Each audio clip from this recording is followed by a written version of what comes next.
$7 juta Amerika mengeluarkan uang hanya untuk membeli es batu raksasa dari Rusia.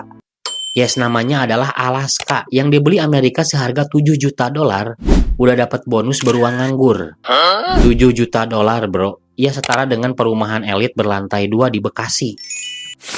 Rusia jual ini udah kayak barang rongsokan, padahal dia gak tahu kalau motor lapuk itu dalamnya adalah mesin jet. Nah, ceritanya bakal gue kupas tuntas. Siap-siap dulu deh bawa kopi, cemilan, dan subscribe dulu. Karena ini bukan transaksi biasa. Beli negara seharga Perum, bro. Oke, pertanyaan pertama, kenapa Rusia ngejual Alaska ke Amerika? Jadi gini bro, di tahun 1700-an Rusia itu ambil cuan di setiap tanah jajahan. Hingga akhirnya mereka menemukan Alaska. Tapi memang perawatannya sangat mahal karena tempatnya jauh, cuacanya ekstrim, gak ada sinyal, gak ada GoFood, dan sering diganggu oleh Inggris dan Perancis. Nah, di tahun 1800-an Rusia itu benar-benar bokeh gak punya uang karena emang habis perang ngelawan Perancis, Britania Raya, dan Kesultanan Utsmanah. Ibaratnya kayak lu habis gajian, tapi mesti bayar pay letter, bayar bank, bayar listrik, bayar wifi, bayar istri ke-1, ke-2, ke-3, dan ke-4. Dari sana akhirnya kepikiran buat ngejual Alaska ke Amerika. Rusia pada saat itu udah kayak orang bangkrut, pikiran kalut, mau jual kulkas 3 pintu, tapi nggak dicek dulu isi kulkasnya. Dan akhirnya ternyata isinya adalah emas. Jadi sebenarnya Amerika udah ngelirik jauh-jauh hari, udah kayak ngincer gebetan sejak lama. Dia adalah William Henry Seward, seorang menteri luar negeri yang punya pemikiran yang visioner. Di saat semua bilang itu hanya salju dan es batu, tapi tidak bagi Seward. Dia melihat itu sebagai peluang, kayak lu lihat cewek pakai hoodie sobek, padahal dia sultan. Nah, Alaska bagi dia udah kayak es krim rasa kutub, dan kalau misalkan terjadi peperangan antara Amerika melawan Rusia, seenggaknya dia bisa ngelempar salju dari dekat. Sebenarnya Amerika juga lagi gak punya duit, perang baru kelar, dompet bolong, ekonomi mangap-mangap. Alhasil rakyatnya jadi gampang emosi. Sehingga Seward menjadi bahan pelampiasan kemarahan warga Amerika pada saat itu. Bahkan ada yang menyebut Seward Valley atau kebodohan Seward. Ada juga yang bilang icebox-nya Seward udah kayak dia belanja kulkas buat satu benua sendirian.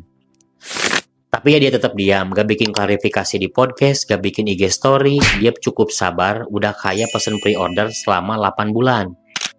Lalu gimana proses transaksi itu terjadi?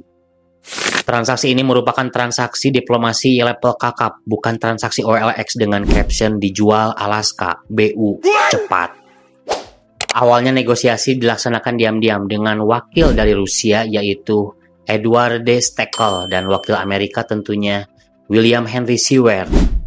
Sebenarnya negosiasi sempat tertunda karena terbunuhnya Presiden Lincoln dan dilanjut kembali ketika Andrew Johnson naik sebagai presiden. Dan akhirnya di Maret 1867, diplomat Rusia dan Amerika berkumpul jam 4 subuh. Entah terlalu semangat atau sedang insomnia. Yang jelas di situ langsung dijadikan perjanjian atau penandatanganan pembelian Alaska. Udah kayak joki tugas deadline, subuh-subuh bro. Dan negosiasinya bener-bener gak kayak drama sinetron.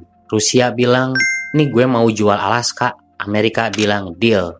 Akhirnya mereka deal di harga $7,2 juta. Kalau di zaman sekarang mungkin setara $140 juta. Dan itu lebih murah daripada lu beli klub Liga Inggris. Lalu apakah transaksinya pakai uang? Enggak bro, transaksinya menggunakan emas seberat 1,4 ton yang dikirim dari Amerika ke Rusia menggunakan kapal laut. Ini udah kayak COD antar benua bro. Dan akhirnya di tanggal 18 Oktober 1867, Alaska menjadi resmi milik Amerika Serikat. Kok panjang ya dari Maret ke Oktober? Ya memang prosesnya seperti itu, panjang gitu. Dan asal lo tahu ya, kalau pembayaran negara Alaska ini bukan kayak COD motor, cek BPKB, cek mesin langsung gas dibeli. Pembayaran negara ini jauh lebih rumit dan jauh lebih sulit karena sesungguhnya uang itu dikirim dulu ke Inggris. Baru setelah itu dikasihkan ke Rusia. Bahkan menurut informasi, pembayaran baru bisa dilakukan di setahun ke depan, yaitu tahun 1868. Sebenarnya Amerika udah ngeluarin cek buat pembayaran, tapi Rusia tetap ingin pembayaran dilakukan pakai emas, bahkan harus dikirim dulu ke London. Lalu kenapa pembayaran harus ke London? Nah, ini yang kadang banyak orang salah paham. Jadi sebenarnya Rusia pada waktu itu punya utang gede ke Inggris, sehingga pengiriman emas pengennya langsung ke bank mereka di London, biar bisa masuk cicilan, karena London itu udah kayak e-walletnya si Rusia. Amerika packing nih emasnya, peti demi peti dinaikkan ke kapal, udah kayak ekspedisi kilat cuy. Bayangin deh, tuh emas segede gunung di tengah laut kalau hilang gimana? Bisa bubar tuh satu negara. Walaupun banyak informasi menyebutkan bahwa ada beberapa emas yang hilang di tengah laut.